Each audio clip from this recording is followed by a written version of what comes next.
Derrière ces fortes murailles d'enceinte, la ville de Sibiu du Moyen-Âge tardif s'est développée concentriquement, commençant par le noyau initial marqué par les premières demeures saintes de Colonsas.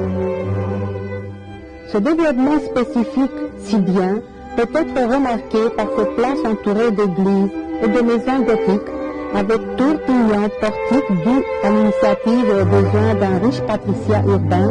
semblable à celui des bourgs de l'Europe centrale germanique que nous connaissons par nombreux documents de l'époque. C'était ce patricien enrichi par le commerce de Sibiu avec les villes du cœur du continent, avec Cracovie, Buda et Vienne, ou avec l'espace romain du sud de Carpates, là où les habitants de Sibiu, arrivés sur la vallée de l'Oeuvre, et où régnaient les voïvodes de Kurta de Argeș et Târgoviște, qui gouvernaient à leur tour au-dessus de la Transylvanie, tout près de Sibiu, dans les pays de l'Almash et du Făgăraș.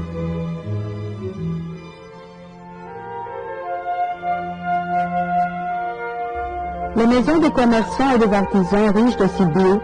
les constructions publiques élevées à leurs frais, les édifices abbatiales appartenant aux ainsi dit ordres mendiants, aux franciscains, aux dominicains et ensuite aux religieuses ursulines, étaient disposés le long des artères qui jusqu'à nos jours sont remplies du parfum du passé gothique, comme la ruelle de la Tour, celle des forts, des bouchers, des citadins et des Cisnedillais. Il y avait ici d'anciens hôpitaux, le premier datant de 1292, auberges au nom attirant, comme l'était vernis ici l'agneau blanc,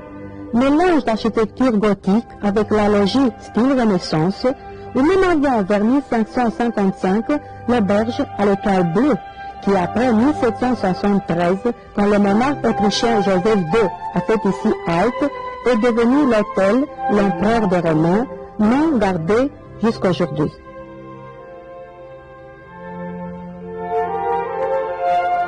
C'était ça le Sibiu loué par les voyageurs venus de partout.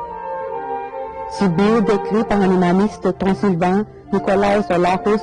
qui a voyagé dans toute l'Europe et qui disait que la ville est parée non seulement de constructions imposantes, mais qu'elle est prospère due au commerce et à d'autres richesses. L'Italien Giovanni Andrea Gromo découvre Sibiu comme une grande ville brillante, puissante et dotée de tout ce qu'il faut pour une vie citadine. Un Sibiu, avec ses 19 corporations, dépassant comme nombre celui des fameuses villes telles que Ulm et Augsbourg. En 1442, s'ajoute la corporation des peintres, ensuite unie avec celle des menuisiers et des peintres sur verre, sans doute faisant aussi partie ceux qui ont peint sur les murs et les tours de la ville des emblèmes, paysages, scènes de combat, remarquées au XVIe siècle par le français Pierre Lescalopier et au XVIIe siècle par le turc Evliya Çelebi. C'était la ville transylvaine prospère qui envoyait ses jeunes étudier aux universités de l'Europe centrale, qui entretenait des liaisons commerciales avec l'Allemagne méridionale, surtout avec Nuremberg, d'où était venue la fameuse famille Haller. Sibiu avait aussi des liaisons avec la péninsule du sud des Alpes, d'où était arrivé le Florentin Christophorus Italicus, dont les descendants ont eu à Sibiu le centre de fabrication de monnaie, ou enfin avec le patricien allemand